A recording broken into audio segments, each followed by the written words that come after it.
21 թվականից հետո արդեն գնալով, երբ հոգևորականության մի մասը սկսեց իրեն թույլ տալ օգտվելով ժողովրդավարության նոր հնարավորություններից, ազատ խոսքից, ուղիղ մտան քաղաքականության մեջ։ Այո, նույնիսկ միջև քաղաքականությունը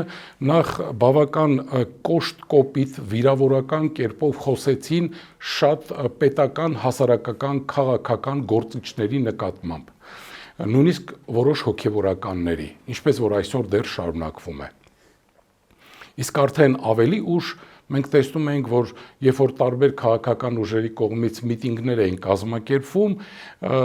հոգևորականության ներկայությունն էին այնտեղ ապահովում ոմանք, բացատրելով, թե իբր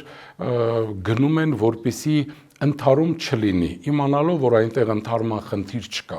Ճիշտ կլիներ, որ ժամանակին հոգևորականներին ուղարկեին 2008 թվականի մարտի 1-ին, որ ընդհարում չլիներ, այնպես որ կամաց եկեղեցին այս ու այն ուժերի կողմից ներքաշվեց քաղաքականության մեջ եւ արդեն 2024 թվականի մայիս ամսին